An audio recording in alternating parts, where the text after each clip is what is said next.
হাজার হাজার শহীদের রক্তের উপর দিয়ে তিনি লন্ডন থেকে দেশে আসলেন এবং প্রথম দিন এসেই ঘোষণা দিলেন তার একটি প্ল্যান আছে। আজকে আমরা দেখতে পেলাম তাদের সেই প্ল্যানের প্রথম যেই পরিকল্পনা ছিল সেই পরিকল্পনা হচ্ছে মানুষকে হত্যা করে জিম্মি করে লাশের রাজনীতি কায়েম করা। আমরা স্পষ্ট করে বলে দিতে চাই, এদেশ থেকে লাশের রাজনীতি 5ই আগস্টে আমরা বন্ধ করেছি।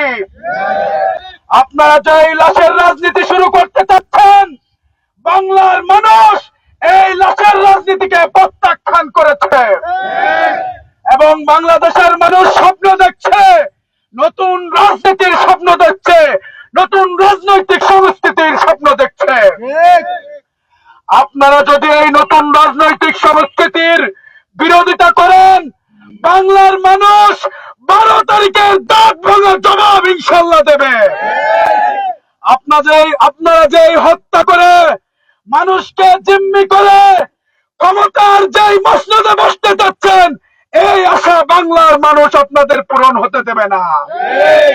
সংগ্রামী বন্ধুগণ, আমরা দেখতে পাচ্ছি বাংলার আকাশে নতুন এক সন্ত্রাসী গোষ্ঠীর পয়দা হয়েছে। এই সন্ত্রাসী গোষ্ঠীকে রুখে দিতে হলে আমাদেরকে ঐক্যবদ্ধ থাকতে হবে। আজকে যে এই ঘটনা ঘটেছে, এই ঘটনা পূর্ব পরিকল্পিত ছিল।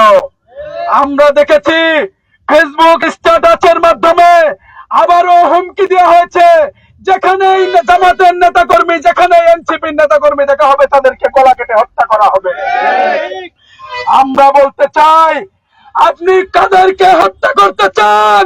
যারা শেখ হাসিনার শত শত পুলিশ গুন্ডা বাহিনীর সামনে বুক পেতে দিয়েছিল, আপনি তাদেরকে হত্যার ভয় দেখিয়ে রাজনীতির মাঠ থেকে সরাতে পারবেন না।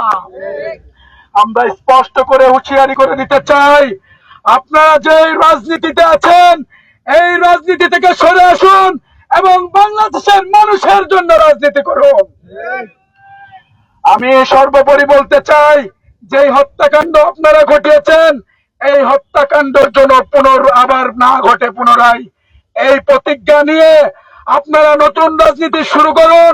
তা না হলে বাংলার মানুষের কাছে আপনারা প্রত্যাখ্যিত হবেন।